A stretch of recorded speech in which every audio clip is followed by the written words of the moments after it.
Hindi lamang sa opensa umikot ang panalo ng University of the Philippines sa Game 2 ng UAAP Season 88 Men's Basketball Finals, kundi sa matibay na depensa na pinangunahan ni Jacob Baila na nagtulak sa Fighting Maroons sa isang winner-take-all Game 3.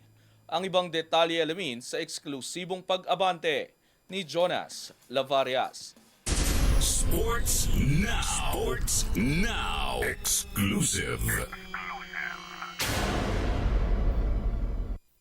Hindi lamang clutch shooting ni Jerry Abadiano ang nagdala sa University of the Philippines sa Game 3 ng UAAP Season 88 Men's Basketball Finals.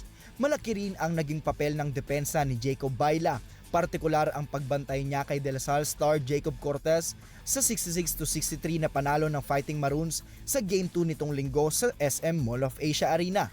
Sa mabagal at tikit na laban, pinahirapan ng UP ang opensa ng Green Archers sa loob ng 4 na quarter, habang si Abadiano ang nagbigay ng 3 sunod jumper sa 4th period. Si Baila naman ang tahimik ngunit epektibong kumadena kay Cortez na siyang naging pangunahing banta ng Lasal. Matapos umiskor ng 21 puntos sa Game 1, limitado si Cortez sa 16 points lamang sa Game 2. Miski ang huling tira sa huling segundo na hindi na ipasok ni Boris Marasigan. Ayon kay Baila sa eksklusibong panayam ng Abante Sports Now, nananatili ang focus ng koponan sa mas malaking layunin. Sinabi niyang alam ng buong koponan na may isa pang laro at hindi sila maaaring maging kampante, lalo't nais niyang mabigyan ng magandang pagtatapos ang mga senior ng Fighting Maroons matapos ang mahabang off-season training. My thoughts is that we still got one more. We can't be too complacent.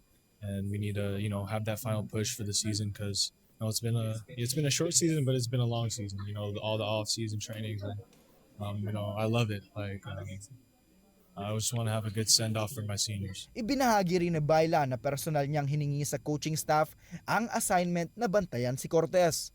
Para sa kanya, handa siyang gawin ang anumang kailangan ng kupunan at ibigay ang buong enerhiya niya sa tuwing tatawagin ang kanyang pangalan para sa UP at para sa mga scholar ng bayan. It's me. I wanted to guard him. I told my coaches, and whenever my name was called, just to give my energy and my all for the UP community. Dagdag pa niya, malaking bagay ang tiwala ng coaching staff at aniyay kung iyon ang kailangan upang manalo ang kupunan.